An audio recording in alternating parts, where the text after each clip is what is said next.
This is your complete guide, your complete beginner's guide, the complete guide to the Garmin Fenix 8 series. In this video, I'm going to dive through everything you need to know about this watch from start to finish, going through every feature from the daily activity stuff to sleep, to the hardware, the widgets, getting into sport modes, the customizations, the voice bits, the speaker bits, all the navigation components, pretty much everything you can think of, even diving in this video. Using these exact watches over the last little while to be able to dive into how all these features actually work. Now to begin, I'm going to take just a moment to explain the model types here, because there's two core types of Fenix 8 units and then three core sizes. And essentially, Garmin has consolidated their Garmin Epix line with their Garmin Fenix line. So the Garmin Epix line was AMOLED displays, like these really brilliant displays you see right there, versus the Fenix line was this one here, which is a MIP-based display. And all that again has been consolidated under the Fenix title in basically two brandings, Fenix 8 AMOLED and then Fenix 8 Solar. Now, generally speaking, the difference between AMOLED displays and MIP-based displays is battery life and brilliance. That's like kind of the two camps here. If you tap these right here to wake them up real quick, you'll see that these three over here, the AMOLED screens, are more brilliant displays, versus this one is a bit of a dimmer display on the MIP-based display. The counterbalance to that, though, is that MIP-based displays have longer battery life, especially in GPS mode, but also in smartwatch mode as well. When it comes to visibility, there's no problem seeing either in bright sunny conditions. Outdoors, here's just a side-by-side example of a Fenix 8 AMOLED with a Fenix 8 Solar. Again, you can see they're easy to see outdoors in bright sun. Where you tend to see the biggest difference actually is in darker conditions, kind of shady environments,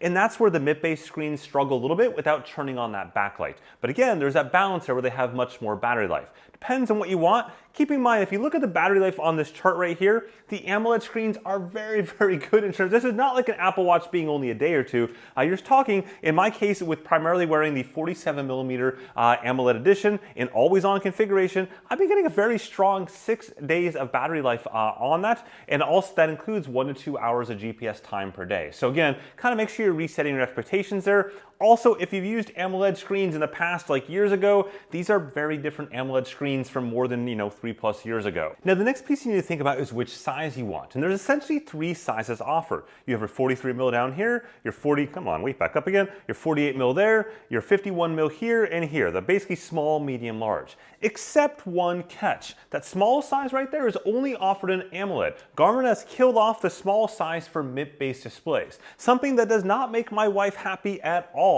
She is a very strong MIP-based display person. I'm gonna see if I can tempt her over to the dark side with the Fenix 8, the small one right here, probably gonna go on her wrist just a couple hours in fact. Now the last thing I wanna mention here, just kind of as a flyer if you will, as a call out, is the Enduro 3. This is the same larger size up here as the 51mm.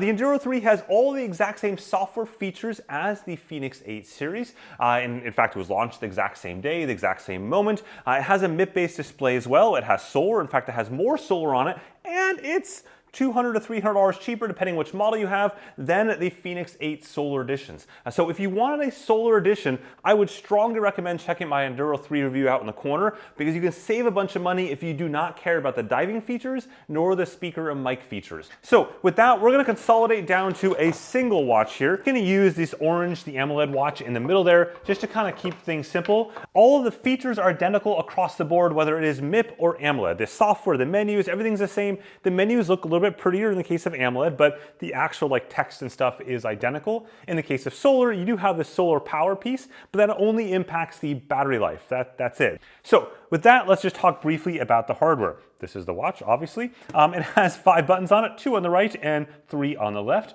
This is a new guard right there in between those 2 buttons. It's protecting the microphone that's underneath there, as well as protecting the barometer. But it doesn't have any, there's no button here to press. It's just in between those 2 buttons. So in the back here, you've got the optical heart rate sensor. This is a Gen 5 optical heart rate sensor. It came out a little over a year ago in the Fenix 7 Pro and Epix Pro series.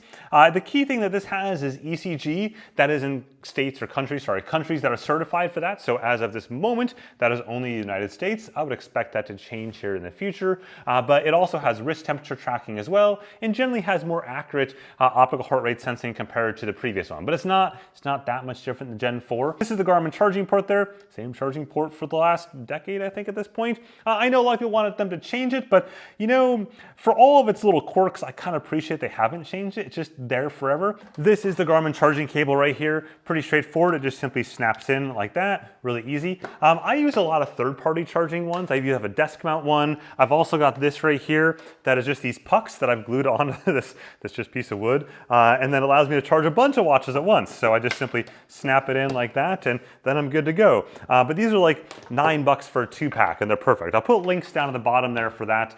Any case, that is the hardware there. The bands simply snap off. So there's a little like trigger right there. You can kind of pull it in. It's hard to see, but you pull it in like that, snap off. You can buy either Garmin bands or third-party bands. So that brings us to the watch face. This is the watch face. This is the stock default watch face, but you can change it as you see fit. There are tons of Garmin watch faces that are built into the watch.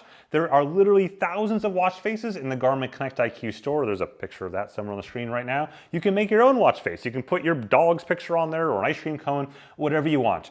You can also customize this. So if we long hold this middle button right there, we go to watch face.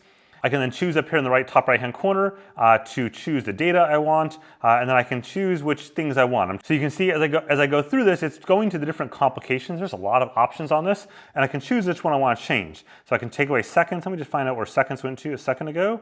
There we go. And I can say, you know what, I don't want seconds. I want it to be steps, but I already have steps. So I can do recovery time. Sure, there we go.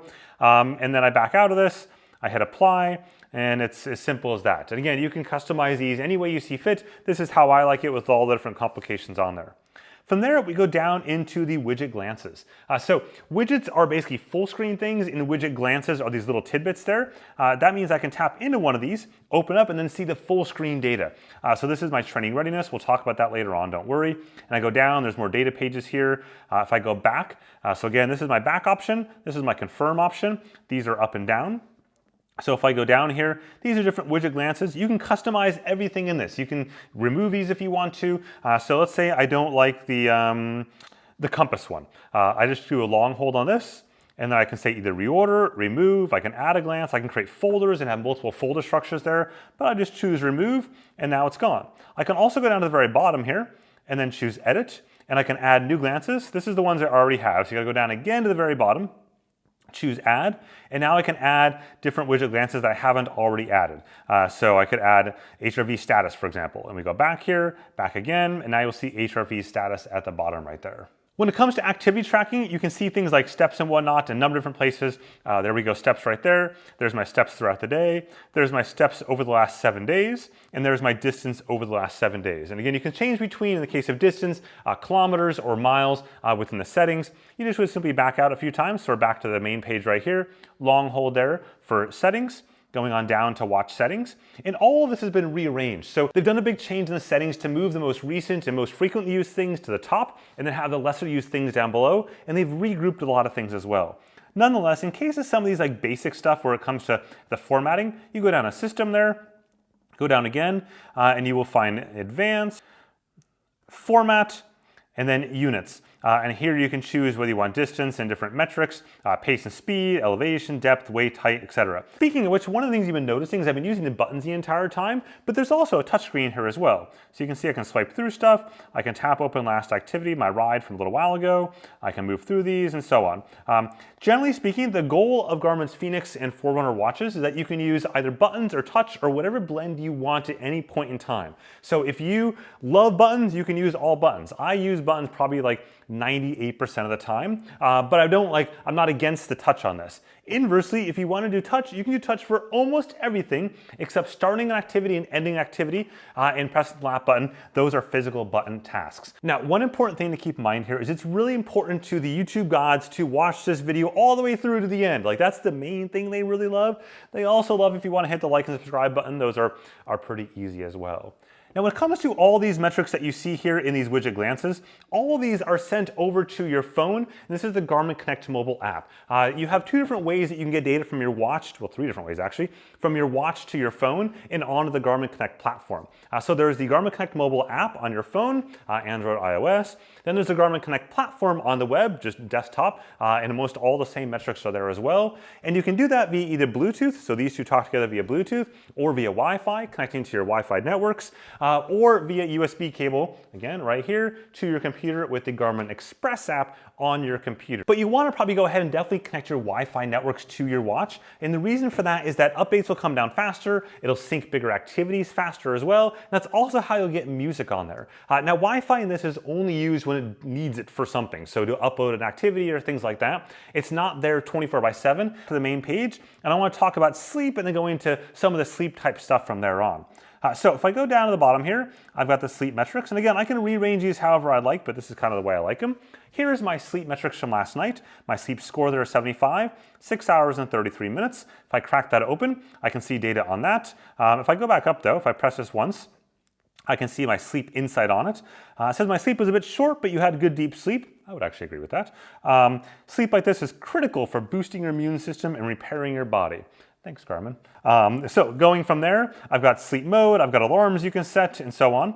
It does support naps, so if you take a nap, it'll automatically record that. I find, though, there are some exceptions to that. I found in this case, this watch, as well as the Epix Pro and things like that, it doesn't do a great job of tracking naps when I'm sitting upright in a chair, especially if I'm on a plane or bus or train or things like that. But even just at home, if I fall asleep in a chair, it doesn't seem to capture that very well, versus I'm lying down, it does. So for what it's worth. From there on down, I can go and see my different phases and stages in different ways. I can see that as well. And you can see that again over the course of the last 7 days, and then my sleep score over the last 7 days. I personally don't focus too much on these stages. In all my reviews from an accuracy standpoint, I don't focus it on there either because of the fact that the way you compare these stages to so-called gold standards are only like 80 or so % accurate in the best case scenario. So we wouldn't judge heart rate accuracy against an 80% accurate thing, and I don't judge it here either. But I do find in general, the time that I went to sleep and the time that I woke up and the times that I was clearly awake in the middle of the night are tracked very, very well, especially in the last couple of years of Garmin stuff. So one of the things that happens in the morning when you wake up is you'll see your morning report. This is something you can turn off if you want to, but it's considered like one of the Garmin favorite features out there by a lot of people. And what it's going to do is going to walk through, basically first it's going to say good morning, it's going to show the temperatures for the day, and then as you go down, you'll see your sleep stats for last night, your HRV stats, you'd see some calendar items on there, you're going to see your daily scheduled workouts for the day and so on. And again, you can customize this if you want to as well. So if I back out right here, we'll go up to this, there we go, and we'll go down into watch settings, and we'll go into notifications and alerts, and then we'll go into morning report.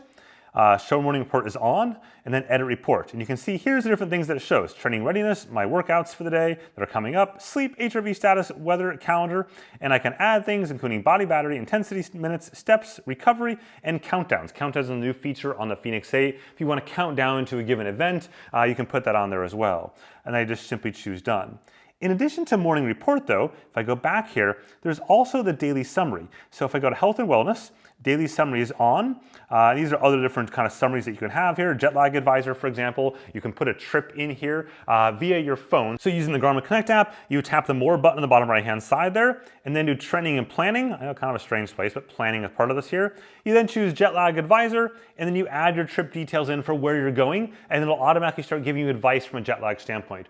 As one who has literally traveled millions and millions of miles on planes, I'd say most of the suggestions are actually quite good. So keep that in mind. It shows you kind of what you should be doing throughout the day on your watch, before the trip, during the trip, as well as after the trip. So backing out of that real quick, I want to go down to the next thing that'll happen in the morning that you'll look at, which is the HRV status, or heart rate variability status. So cracking this open right here, this will take 19 nights of sleep data to get the colorful parts of it. You'll immediately start getting your HRV, or heart rate variability data for that very first night that you sleep. Garmin tracks HRV data, and HRV is basically measuring the time between your beats. And the general concept behind HRV data is that you can determine whether or not you're fatigued or things like that. The problem with HRV data though is that HRV data shows you kind of the result, but doesn't show you the reason. And so for me, I generally float in the 50 to 65 millimeter as a normal for my baseline. And again, this is my baseline over a much longer period of time, but starting with that 19 days. But if I had a really hard workout yesterday, or like this past last week or so, went out for some epic hikes and things like that, then my HRV status for the night might drop to say 44. But it would also drop to 44 if I had 2.5, 3 glasses of wine. Alcohol and drugs and fatigue from jet lag, all those things will drive your HRV status downwards or upwards depending on your person. That's the thing, is that some people go up, some people go down, and your baseline could be very, very different. Anyways, the point there is from there you can see last night's HRV. If you were drinking last night, you might see that it would start off and kind of slowly climb up over the course of the night. Essentially that alcohol burning off, if you will, from an HRV standpoint. Like, use burning off in more of a metaphoric sense than the actual sense, but that's what you'll see on that chart. Going down, you can see my 7-day average. So you can see last Friday right there after some big days from a workout standpoint. And then here is my baseline over the last 4 weeks. So over the last month, slowly kind of creeping up a bit from some busier stuff about a month ago around the Tour de France, the Olympics, and things like that, where I was all over the place. Now, switching to a different topic, here is smartphone notifications, because this just buzzed on there. So Amazon is now telling me there is an overstock deal, 70% during Labor Day sales. If you do happen to buy something on Amazon, just use the link down the bottom there, because then that really helps out the channel. That was not planned at all, by the way. I'm just mentioning that there. You can clear an alert by pressing that, or if I go back here, back to the home page, back to the watch face there's a new notification center on the Fenix 8, and this is actually kind of important to point out. If I scroll up from this, there we go, these are all my notifications, and the way this has changed from the past is one that you're scrolling up versus the past. If you scrolled up, you would basically go to the bottom of your widget glances. Now you're here, and they're grouped by the app that sent them, so you can see WhatsApp there, and then Strava, and then this is Heart. Then Garmin Bounce, and then Garmin Connect, and so on up the list right there to different things. So those are basically all your notifications there from the smartphone. However, if there's Garmin notifications, like say you miss that evening report or the morning report, etc., and you want to go back to it, you can access it from here, at least soon anyways. It's not quite there at this point in time. And then if you're on Android, you can reply to smartphone notification text from the watch, as well as go ahead and see photos on the watch. Unfortunately for iPhone users, that's not possible because Apple blocks that for third parties, so it's only the Apple Watch that can do that. So just trying to kind of keep that in mind. Speaking of which, there is no cellular in this, there's no LTE in this device. All things in this device depend on your phone from a connectivity standpoint in terms of those smarts. Now, one of the new features in the Fenix 8 is a new focus mode. So again, back to the watch face there, and then long press this for settings. Go down to settings, and we'll go down to the focus modes. Now this piece here is still kind of not very well baked yet, and Garmin even admits that as well. There's only 2 focus modes right now, sleep and activity, but I can go into this and I can change what happens in these different focus modes. So it's really more useful in activity, where I can change, our voice where it's going to be on there, notifications, brightness settings, etc. The idea though long term is that you'll be able to have your own custom focus modes there. So you could have one for race day, for example, or have one for training, or have one for work, etc., and have different things that happen, just like the focus modes that are on your phone. But there's no time frame for exactly when that'll happen. It sounded like maybe a this fall thing, so if you're watching this in the future, it's probably already there, this being fall 2024. So let's do one more thing in display before we move on to some of the voice stuff. Now, as you may have been noticing during this whole video, there are cases where the display turns off. Right there, it just went from bright to dim, and if I keep my hands off the table, now it turns off entirely. And that's because it's on a table. It knows it's not on human skin. And this is for the AMOLED watch. In the case of the AMOLED watch, there are 2 basic settings. There is always on or gesture based. So my preference is always on. In always on configuration, it's just as the name implies, the display is always on. And normally, if I lift my wrist up like this, it goes to full brightness. And then when I put my wrist down like this, it'll go to a dim state. It won't ever turn off in an always on configuration except at night in sleep mode. Whereas if I go for gesture based, then it turns off just like this when my wrist is down. Bring my wrist up, it goes to full brightness. In the case of always on, in the case of this 47mm, the middle one there, I'm getting about 6 or so days of battery life there before I have to charge it, including 1 to 2 hours of GPS time per day. Very consistent with the Epics in the past. In the case of gesture, it's like 2 or 3 times that. Here's the battery chart there.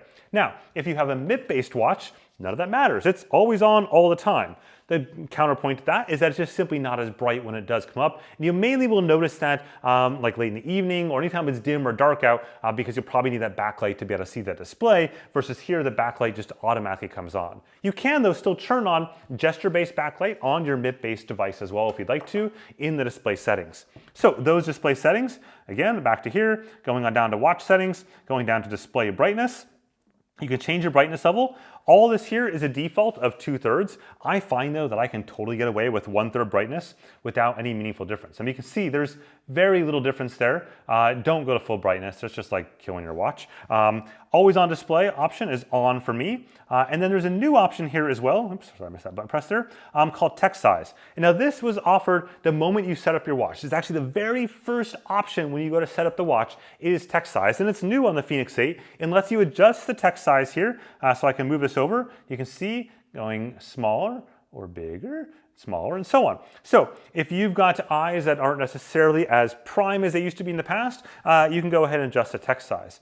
There is also RedShift. So RedShift basically will make your watch like a submarine. So if I turned on right here, you can turn it on or only on after a sunset. So there we go. Now it's in RedShift mode and everything's in RedShift mode. It's a little crazy, not my personal preference, but if you want it, I would probably recommend it more for after sunset only. Let me turn this back off to save all of us here.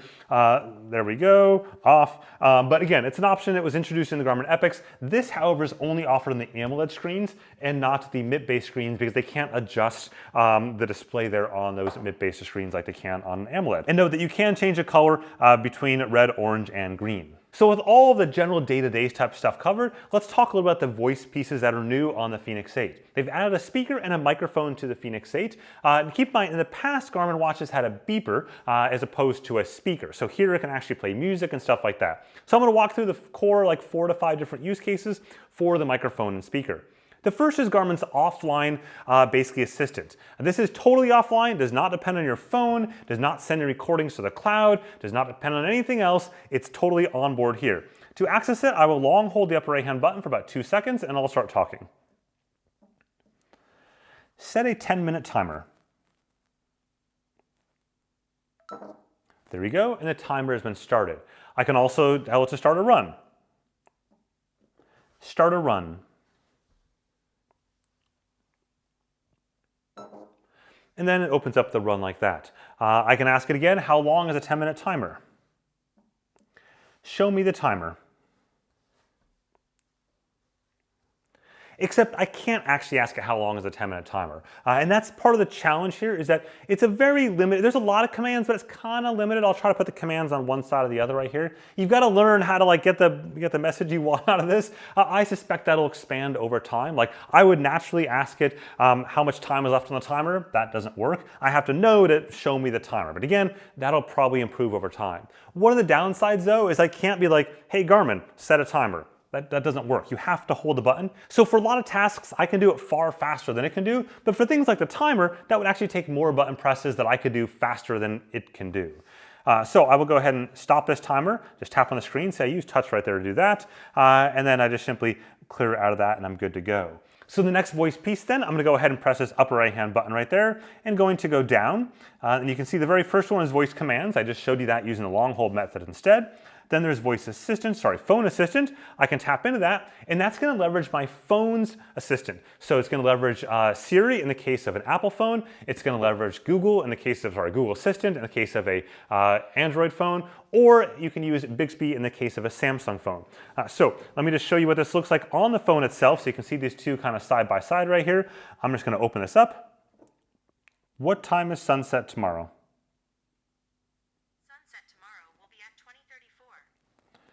There you go. Again, it's okay. It's not great because again, you still have to go through the menu a bunch. And in most cases, since you have to have your phone nearby, your phone will simply be there already. The next piece then is voice notes down below. So I can go ahead and tap this open. This lets me record a voice note straight into the watch itself. So let's say you're out on a run, you're like, I got this great idea. You can do that very quickly here by just simply hitting the record button there. And you can say something useful. Like, I've got an amazing idea for an ice cream flavor. And then you hit stop, and there's actually the option down at the bottom here to geotag where that note is, and then you can hit play to listen to it. Button there, and you can say something useful, like I've got an amazing idea for an ice cream flavor. It's as simple as that. You can then go into the middle left-hand button right there. You can rename the voice note as you want. You can increase the volume up and down. That was full volume, so it's not a very loud speaker, unfortunately, but that is an option there. And if I click back here at the bottom, I can see my library of all my past notes right there. Now the last bit here is the ability to play music from the speaker. So go to music right there. We'll talk about the music later on, but I just want to show you that you can do this directly via the speaker. And then I hit play. And then there's basically options for your audio output. Do I want my AirPods over here, or do I just simply want the speaker? And I hit this right there, and you can hear the music right there. Now, I don't want to get a copyright strike or whatever, so just want to show you that that actually works directly from the speaker. Obviously, you're probably not going to want to be in a gym with this like on your wrist doing that, but if you're in a private setting and you forgot your headphones or whatever, then you can just do it straight from the wrist. And it's not horrendous, but it's not great. So just, find that middle ground. So for calling, you just simply go down to the phone menu. You tap that open. At the top, you have a dialer. You've got your contacts, and you've got your recent calls, both received as well as sent. If I open up the contacts, I see Des on the list right there. I can tap him, and then I can choose to go ahead and call him. So I'm gonna do that right now. Now you notice what it's gonna do is on my phone over here, you'll see it's just simply gonna leverage the Fenix as an actual audio device. It's as simple as that. Now you can barely hear him. I'll turn up the volume, it's all the way up. Hello, just calling here from the watch, the AMOLED 47 version. How do you hear me? You sound crispy. Very good, actually. Yeah, you're not too bad this time. Now that you're on your phone and I'm on the watch. So if I look down here at the bottom, I can mute myself right there. I can go ahead and increase and decrease the volume. I can transfer the call over to my phone. I've got the dialer if I need to use, like talking to an airline or something like that. And down at the bottom here, I've got the ability to add additional contacts to the call. It is as simple as that. I'm gonna go ahead and disconnect Mr. Des. I will catch you later and let you keep on riding. All right, make sure to like and subscribe. You know the drill. Well done. As you heard, the audio quality there is definitely not great, but it kind of works in a pinch. Now, invariably, if you bought this watch, you probably bought it for sports usage. That's my guess anyways. So let's go back here and get into, this is my watch face, and tap on the upper right-hand side there, this button. This opens up a sport menu, which is a fair bit changed. It'll look familiar at first, but as you start playing with it, you realize it's quite a bit different. So along the top here, these three are my three pinned favorite activities. So outside running, outside biking, and open water swimming. But I can go ahead and tap this one right there, those 4 dots, and this is all of my other sports listed here. If I go down, I can choose to edit this sport listing, or I can go down more and see all the other sports that are there categorized, right? So run, outdoor. I'll just go through these very quickly so you can see them here. There's running ones. And one of the big differences with Garmin compared to most other companies is almost all of these sport modes have some actual unique data behind them. A lot of other companies will simply have calorie data based on this or nothing at all. And by a lot, I mean almost every other company out there. But in this case here, this has data tied to these that are unique on a per sport profile basis. Gym, keep on going down here, down through these. And there is, I think, I don't know, maybe 90 or so different sport modes. In the case of skiing, for example, it'll track each ski run automatically. You'll see a screen of what this looks like right there. I've got an entire video on how skiing works, by the way, up in the corner if you want to check that out. And you go on down from there. Water sports, it'll track, for example, stroke rate, etc. In the case of surfing, it'll track things like waves and so on. Going on down further, there's the team sports. Now there are some sports where it's not tracking unique attributes per the sport, but the vast majority of them it is tracking those unique attributes. For those that it isn't, it's simply using it more as a way to categorize your sports within things. Here's the other, sorry, I forgot that one at the very bottom there. So back up here, if we go down one more time, this is a list of apps. So these are non-sport things that are apps. This could be third-party apps that you've added to your watch using the Connect IQ App Store. Almost all of those are free, or it could be the Garmin first-party apps that we showed earlier on. Garmin Share, for example, is if you want to share between 2 recent Garmin devices, you can share different routes and activities and courses, stuff like that, back and forth quickly without needing any sort of internet connectivity. So it's just basically watch to watch, like a very quick share sort of thing. They introduced that actually just this past summer. They had something like that like a decade or so ago, but they killed it off. Now it's back again with a different connectivity type. So we're gonna go back to run here and use this kind of as our template. So opening this up here, instant detection has been disabled in this particular profile. You can turn that off in case you crash your bike. It'll notify your friends and family in the safety settings. You can find that on your phone to set that all up. I have it so if I crash on my bike, I've got basically 10 seconds to either disable that, just in case it's a false positive, or it'll send a text to my wife. And when it does that, it'll also tell her my exact location, send her actually a link to my location. And even more so, if I'm moving, like I end up in an ambulance or something like that, it'll follow me automatically so she knows up what hospital I ended at. So it's all pretty cool. Now, at first, this will look relatively familiar to most people, except again, as you scroll down, you'll find it's actually quite different. So the top here is your status. So GPS, obviously I'm indoors in a giant concrete building, so it's not going to show GPS inside, but I have my battery up there and how many hours are left in this battery mode based on my GPS settings. So I could change those GPS modes and get far more battery life, or I could change them and get less battery life. Upper right hand button here would start the run, and any sensors that I've paired there will go ahead and basically show if they're pairing at the very, very top. If I go down here, this is my daily suggested workout. This is every day Garmin will give me a bike one and a run one. For the cycling side, you do need a power meter, but the running one right there, it'll give me the suggested workout for today without any other plans kind of on my schedule. So if I don't have a race or something like that, it'll give me this. In this case, so here's this threshold workout it wants me to do, and then tells me why it wants me to do it, the benefit, and then it tells me all the steps right there. Now, if I had a really, really stressful day or I was behind or whatever the case from like a training standpoint, these will dynamically change. It'll actually say, you know what, today's workout was canceled because you're just had a bad day, go get sleep instead. It's really impressive what it'll do.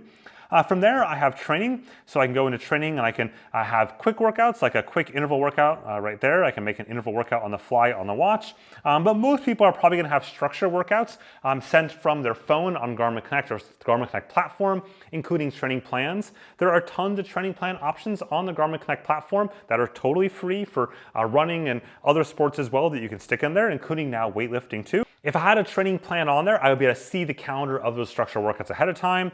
Pace-po plans if you want to basically pace a race or something like that, and then you can race against yourself. From there down below, I've got navigation for courses. We'll get into navigation later on, and I can change all my activity options here. So if I want to change my data pages, these are my stock data pages right there, but I can go down the very bottom and click Add New. I can add a custom page, a heart rate zone, running dynamics, stamina, running power, virtual partner, and so on. All the different ones here are different pages.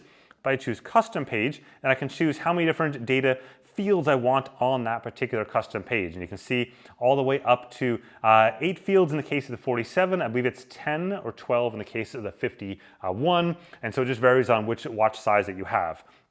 So I can then choose to confirm this, and then it'll just simply walk me through choosing which fields I want. I promise you there is every single field you could ever ask for in here. And if you don't like it out of all the fields here, you can even go on to Garmin Connect, the Connect IQ app, and get more data fields from the community. So you can get like beers earned or whatever you want. There's a gazillion options out there for data fields. Most of the important ones actually for me is data fields that connect to third-party devices and apps. For example, I have a body temperature sensor that I wear on my heart rate strap. That has a Connect IQ app that connects. So it goes to that sensor and it tells me my core body temperature directly on the Garmin and records that data. And there are plenty of examples of those for aero sensors and other things that leverage the Garmin Connect IQ platform. So going on back here to the start there, back again, and now we go up to the top. And at this point, once I'm ready, I simply hit the start button right there, and this will start my run. Now, and this main screen right here, you see there's 3 little options at the bottom right there. I'll show you those in a second. This is my main data pages, just like any past Garmin watches. And I say that because that'll be important in a second. I can use the up and down button to scroll through those data fields. I never saved that data page that we started creating there because this wasn't take too long. But you can see that there. I can also swipe, but only if I unlock it. And I can turn off the unlock if I want to entirely permanently, or this new temporary option means that when I tap it right here, I swipe down like this, and now it's unlocked for a few seconds. So now I can kind of swipe through stuff like this, back and forth, and after a few seconds it will lock. In this case, I'm going to swipe to the right though, and this is the new music control. You'll notice when I did that, at the very bottom, there's those 3 little icons. These are like lanes, if you will, for 3 different lanes of things. So in the middle, I have my data pages as I see fit. On the right-hand side, I have music controls for any music. This is Spotify in this case, it could be Amazon Music, YouTube Music, MP3 files, etc. And then if I go back here to the far left, this is a new lane. Well, they're all new, but this is a lane that has the settings options quickly accessible. So I can go down through these options here and quickly change things. I can change sport and do a multi-sport mode, etc.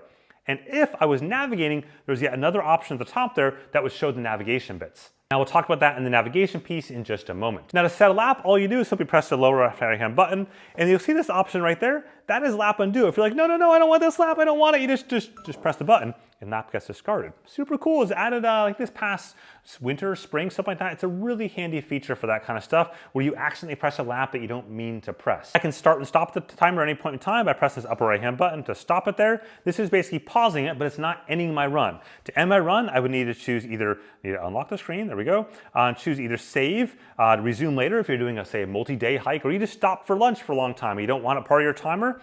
There's the lap option again. Back to start will get you back to start from a navigation standpoint, a recovery heart rate, and discard. In this case, I'm going to choose to discard it, but let's assume I had pressed save. What you'd see at the end of that is all your stats on the watch itself. So here's a little video of that after some activity I did in the last little while to show you what that looks like. And you can scroll through all those stats there, keeping in mind this is just a small tidbit of the stats that your Garmin watch records. These are the ones that it thinks are most useful to you.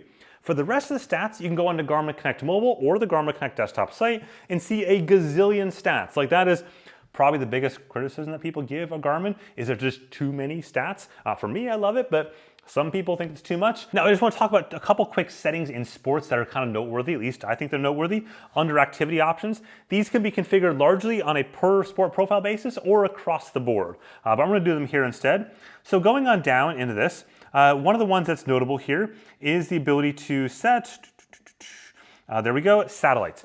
So by default, it's going to use what's called auto select. I would leave that. Another name for auto select is Sat IQ. What that means is it's going to automatically select the best GPS type that's required for that particular environment at that exact moment in time. So at the very base here, you have GPS only. This gets you more battery life. There's a chart on the screen briefly right there. But in exchange for that, the tracks aren't necessarily as accurate, though they're still, frankly, really good. If you're out in open fields and stuff like that, totally good. It's going to be exactly the same as the higher end versions. From there, you have all systems. Then you have all systems plus multiband, which is otherwise known as dual frequency. And then you have auto select, which is what I just talked about here. That's where it switches back and forth between the different modes to get you the best GPS accuracy at any point in time. That's what I use for all my stuff. It is awesome. I would even argue probably one of Garmin's best engineering accomplishments in the last few years. And then below that, you have Ultra Track. The other option is the broadcast heart rate option. So if you've got an app, for example, you have Peloton or Zwift or any other app out there and you want to broadcast your heart rate from your watch to those devices, you kind of have two core options for doing that. One, you can start an activity on your watch and record that, which is what I recommend so that all of your training stats and whatnot are kept up to date. If you were just using your Peloton bike and not recording it on your watch, then you're not going to have really super accurate data for all of your workouts on your watch. This is true for any workout type.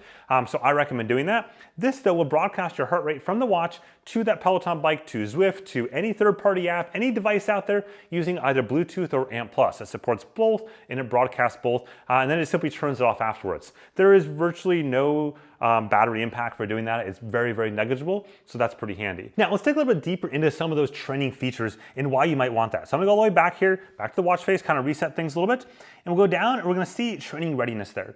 Training readiness is an umbrella set of features, and I would say this is one of the most useful features that Garmin's had. Sat IQ from an engineering standpoint is incredible, but this is one of the most useful features for figuring out whether or not you are ready to train in any given day. The thing to understand about this is that it's dynamic every minute of the day. So when you wake up in the morning, this number is going to really be heavily reliant on your sleep last night and how that worked out. You can see these components if I open it up and I go down. You can see sleep, recovery time, HRV status, acute load, sleep history, and stress history. Acute load simply means training load over the last 7 days. How does that look compared to your normal over the last 28 days? HRV status we talked about, recovery time, and sleep. So recovery time, 17 hours till my next hard workout. This is a really important thing to understand about Garmin's devices, and it's been confused for many, many years. When it says recovery time, it's until your next hard workout, not until just your next workout. So I did a workout a couple hours ago on the bike over here. It wasn't super long, but it was kind of intense, and so that's why you see the 17 hours right there. But the two biggest factors here are basically going to be your sleep and your recovery time. So if you had really poor sleep, you're going to see your training readiness score very, very low the next morning. Or if you had a crazy hard workout, you ran a marathon or something, you're also going to see that impact there because your recovery time is sky high.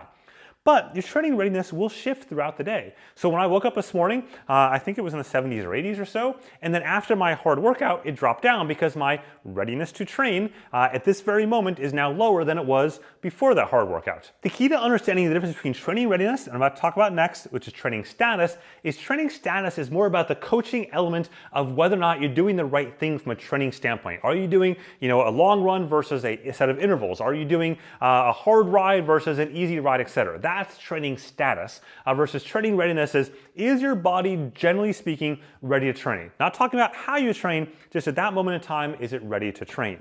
Training status, though, is about like the coach element of should you be training? Are you training too hard or too easy, etc.? And there's kind of a couple different core categories. Productive is the green zone.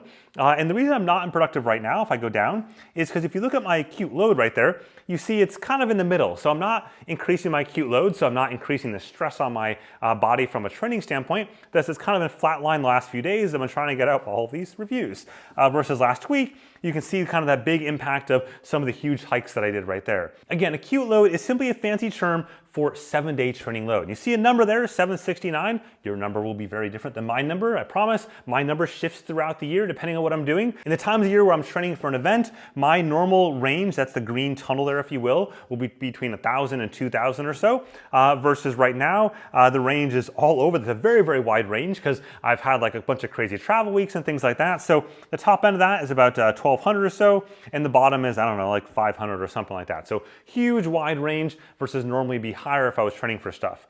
If I swipe down, you can see how my load breakout is on different types of exercise load. And then my load ratio.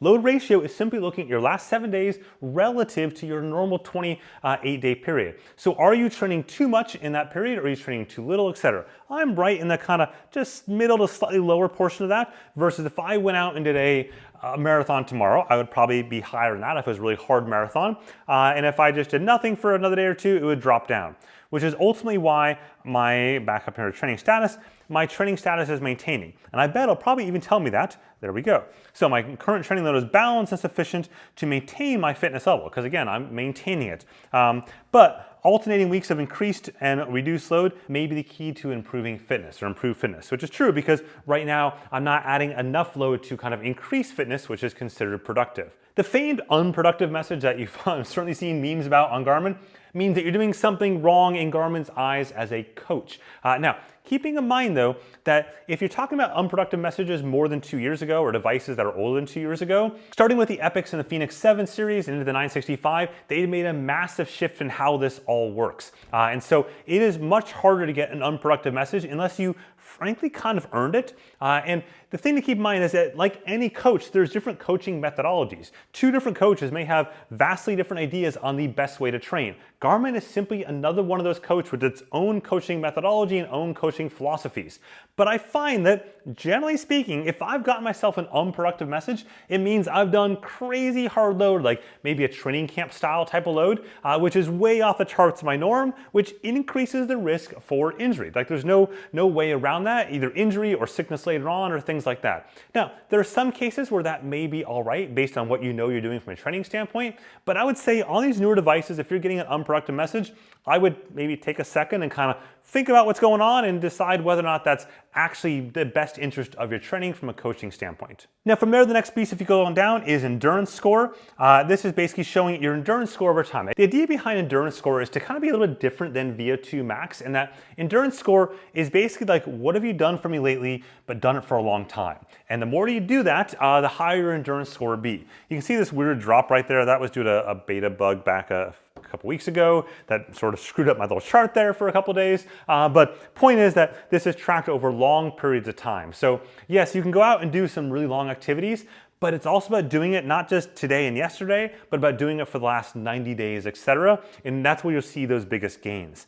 If I go down here into the next one, which is hill score, somewhere down on this list down here, I put it, there we go. This is about how fast you go up hills and how well you're trained to go up hills from a running standpoint only. It's only pedestrian activities, running, hiking, walking, I guess, but not cycling. So you can see my 4-week elevation gain while running is 4,700 meters or roughly 15,000 feet or so. I can go down.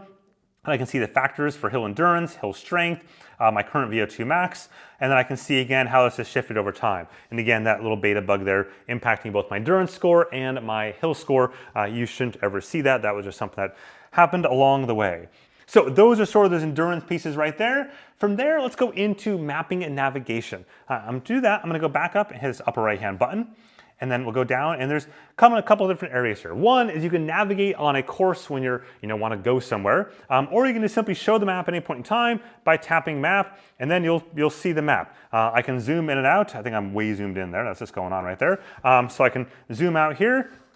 In the upper right-hand corner, I can change the map and zoom. I can navigate to something. I can change map layers. This is new on the Fenix 8, the ability to change the activity theme, the map type. If I had Garmin's Outdoor Plus Maps, which is like I think a $50 or $60 a year subscription service that you can do like satellite imagery and nautical boat maps and all sorts of map types, you get bundled in that subscription fee for the year. Then you can change the map different types there. Topo active maps for the entire world are totally free though. So your watch will come preloaded with maps for your current region, so for example North America or Europe, but you can change those maps on the watch. And so before, I'll go back to that, how to change them in just a second, but you can go down, you can turn on activity lines or contour lines or segments or shaded relief or ski areas. You can, again, turn these on or off, and you go to get more maps, which is how we can get more maps.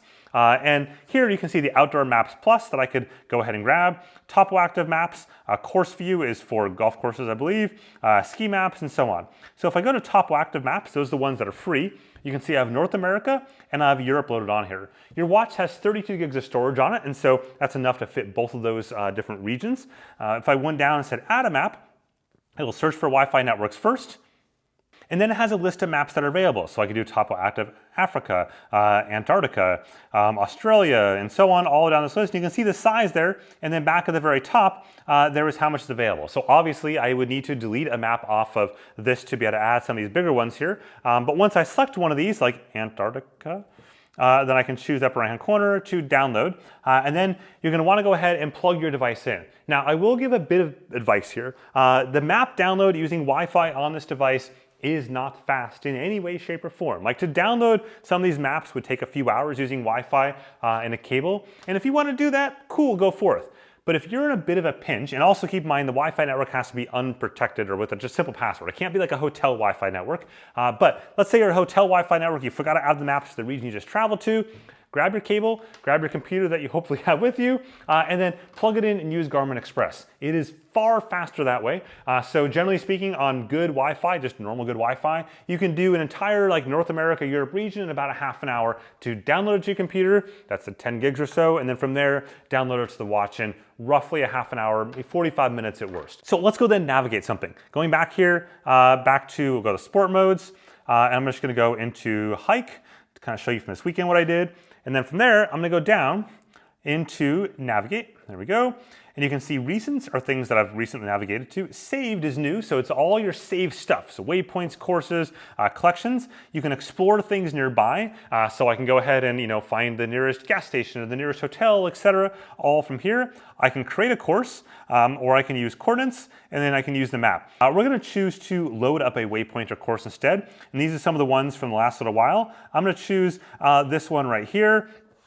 Spanish Mountains. This is one that I did this past week. And so you can see the specs up top there, a little bit of map around, so 67K, 4,200 meters of elevation. I can choose more down at the bottom to see more details. I can do the course in reverse, I can edit, I can view the climbs. So I can see each one of the climbs are automatically broken up using Garmin's Climb Pro. One minor tip is that Climb Pro is stupidly not turned on Garmin devices by default. You have to go into the activity settings like I showed you earlier, and you do have to turn it on and turn on both Climb Pro as well as Descents. It's my favorite feature while hiking. I guess I've given you 3 favorite features. I've given you one for like, sat IQ from an accuracy standpoint, and then training readiness for training. But during the activity, Climb Pro is amazing.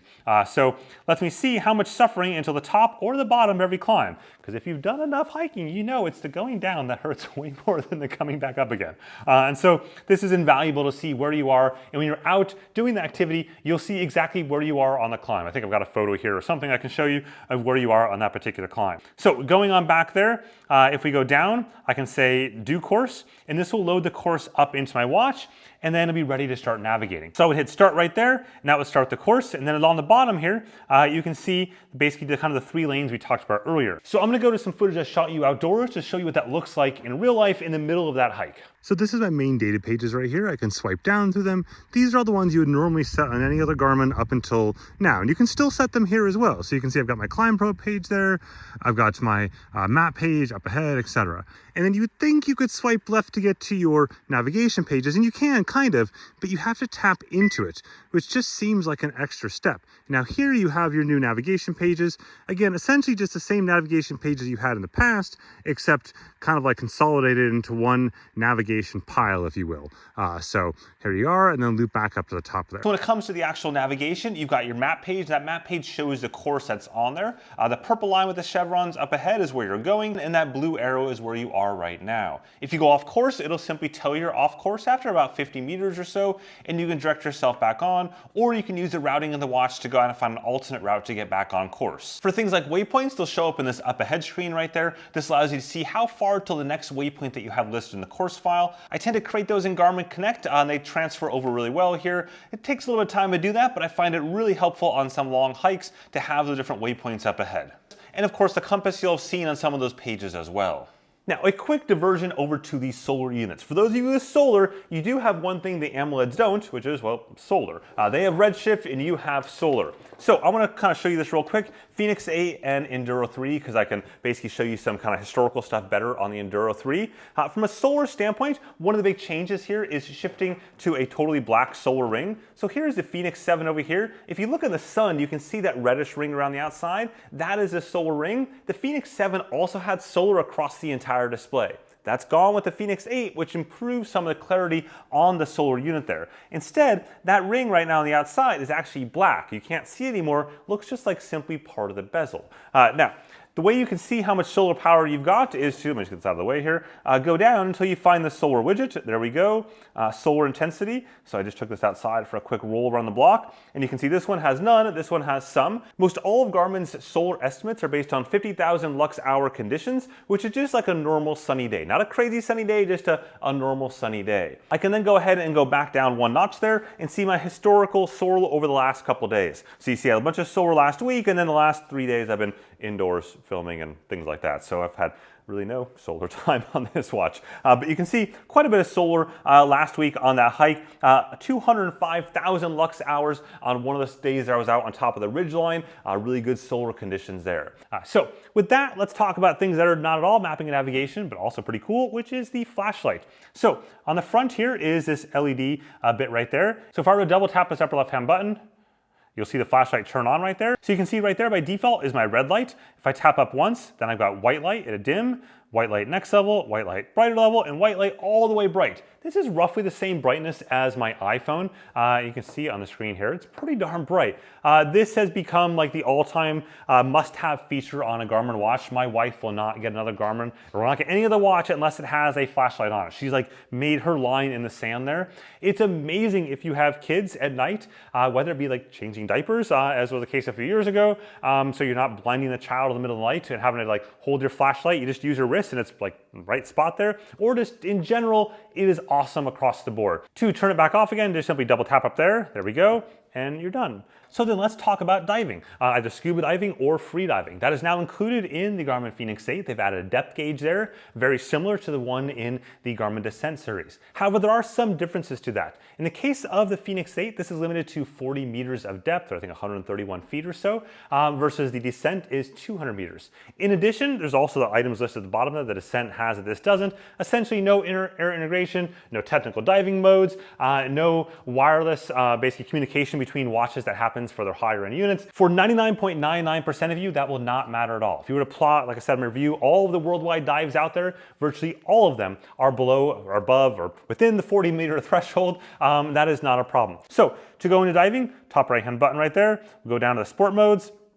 I've added it already as a scuba dive, otherwise you just keep on going down. Do you see the diving modes? So when I tap this open, what's gonna happen is you can see the scuba diving screen right there. Now, In this case, because I've added the Scuba dive profile or any of the dive profiles to my favorites, what'll happen is I don't even have to do that at all. I just simply jump in the water. And when I get to 4 feet or 1.61 meters, it'll automatically trigger the dive profile and start capturing my dive. If I never touch my watch, I just do a cannonball into the water, it'll actually start a dive right then and there, assuming I hit 4 feet in depth, which I would because I'm an excellent cannonballer. Now, otherwise, if you want to start your dive here, this allows you to change some of those settings up front. So I can plan a dive. For example, I can compute my NDL, basically my no decomp limit, and go into that. I can say diving now. I already maybe had a surface interval in play. Diving now, I can say my oxygen rate. There we go. Enter my depth. In this case, is set for feet because I was matching things for the funsies. So we'll say a depth of 60 feet. There we go. 61 feet, sure. And this will show my stats, my dive planner stats for that. Well, you don't have to do that at all, right? Just kind of canceling back out of this here, all the way back out again. I can calculate gas. I can go down. I can configure the options for the particular dive profile. So my data screens, here is my data screen number 1, number 2. And I can add a data screen there, or I can complete. So within this, I can change some of the data fields. So the top one, max depth, TSL, like I can change these top 3 right there, but these bottom ones stay the same across the board. Meaning that you always need to be able to see your depth as well as your time. This will be your time during the dive, and then your NDL there as well as the ascent or descent gauge right there. I'm gonna cancel all that so I don't change out my settings. There's alerts here, so you can set alerts for different depths automatically, or time as well. Going on back here, I can change my gas settings. I can change the conservatism. I can change the type from saltwater to fresh. And again, display settings, safety stop, automatically set for 3 minutes, pool mode if I want to, and auto save timeout. What auto save timeout does is that automatically when I hit the surface, or technically speaking, 4 feet or 1.61 meters, then it'll start the timer to save the dive. You'll actually see that on the dive itself. So let's just say I went here, I hit start, and under the water I go. As you can see right now, it automatically starts tracking the dive, whether I put the button or I go underwater. That's that first screen that you see right there at 4 or 5 feet, whatever is on the screen. Now, as I go down, you'll see all of my depth information there, and I can simply change the data pages that I have set, as I showed you a moment ago, between the different fields. There's no problem seeing the watch or using the buttons underwater, had no issues with that. And now, again, that 40-meter limit is for this particular gauge. What's going to happen is that as you approach that 40-meter limit, in the case you're there, it'll start giving you a warning. And then you get from 40 to 45, it'll give you much bigger, brighter warnings. And then once you get beyond 45, it'll tell you need to ascend to be able to see that depth there. At the end of the dive, as you approach your safety stop, it'll automatically start counting that down for you and give you a timer for that, so you can kind of track that. And then as you ascend, it'll automatically start saving the dive after that 5 minutes. So if you just get out of the water, get in the boat, and you're like, oh yeah, I forgot to stop my dive, it's probably already done that. In fact, it also already, assuming you started the dive like this as opposed to just getting in the water, it'll already plotted a GPS point at the beginning of the dive and at the end of the dive. And then that is shown on the Garmin Dive app afterwards. So it allows you to go ahead and see the stats of your dive, your entire dive profile, all that goodness as you see on the screen right there. It's pretty cool. And from a free diving standpoint, it all works exactly the same way, by the way. You go to apnea dive, now apnea dive is on, and then there we go. You can go into choosing the discipline type right there. So there we go, scrolling through those so you can see those. I'm not a free diver, so I don't know those very well. You have alerts there. So target depth, neutral buoyancy, surface timer, and so on. I'm just showing you this in case you want this information yourself, because you are a free diver. Here's your dive screen options. There we go, so this one right there. And then your surface screen options as well. So we need to wrap things up with the music side of it. So in the case of the Fenix 8, it supports, like all Garmin devices, offline music, and that includes MP3s, Spotify, Amazon Music, as well as newly YouTube Music. So you have to have a subscription for those ones to put music on their watches. Otherwise, MP3s are totally fine to load on your watch using a old school cable to your computer. And then once you do so, you will see down at the bottom here, the music menu. So if we crack into that right here, there we go. This is the music menu right there. And then on the left-hand side, I can choose this long hold. I can choose music providers, headphones, and watch settings. So music providers is where I would change between Spotify and My Music. My Music is things that I've downloaded to the device. And then in the case of my phone, I can control music on my phone, or I can go to Add Music Apps and put on YouTube Music or Amazon Music. If I go up to Spotify right there, I can press this once and I go into my library. And then from there, I can see the different downloaded playlists I have. So Beast Mode, the summer hits, and on Dutch anyways. I can add music and podcasts by tapping this button right there, and it shows me playlists from my particular Spotify account. You're essentially synchronizing entire playlists on the device rather than individual songs. But because they're Spotify playlists, they're dynamic depending on who made the Spotify playlist anyways, like some of the more popular big ones with, hundreds of thousands of followers. And that way, every time you synchronize, so if you go back here to update downloads, or anytime you plug in your watch, it'll synchronize as well and get all the latest versions of the songs for that. Going on back one more time, I can change volume here, or it'll go ahead and use the volume controls on your headphones. And then I go down, I can previous, repeat track, I can shuffle, I turn that on, for example. So here I can connect my headphones. You could also connect your headphones in the sensor pairing menu, the same menu that you would connect to sensors like heart rate straps or cycling power meters or things like that. Now, in this case, these are the AirPods. I've had no problems connecting to these. And you just simply pair by opening them up and then pressing the pairing button. But I'm gonna use a much better quality headphone that I picked up the last time I was in California. A couple weeks ago, I went to California for a Google event, and I wanted to weigh a Google bike for my Google bike review, the one up in the corner there. I walked into a Target and found in the front that $5 bin, and these were like $5. These are the Reese's wireless headphones, and I thought they'd be perfect for this review because why wouldn't I want to use these? I have no idea how to pair with these. We're going to find out together. I did charge them up earlier, but I'm going to go and add a new pair of headphones instead to show you how that works. So I go to add new, and there we go, searching for headphones. Now, I think I need to probably power them on. There we go. I'm hoping this is automatically in pairing mode. It looks like it. Searching for headphones. Let's see. Reese's BT headphones. That is amazing. Holy cow. Let's see if this actually pairs and actually works. It's connected. Is it going to play music? Here we go. Moment of truth.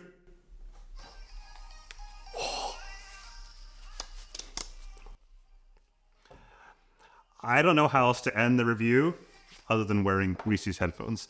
There you go, everything you need to know about the Garmin Fenix 8. Again, if you found this video interesting or helpful or useful or something, just anything at all, hopefully you made it this far, simply whack that like button or the subscribe button at the bottom there.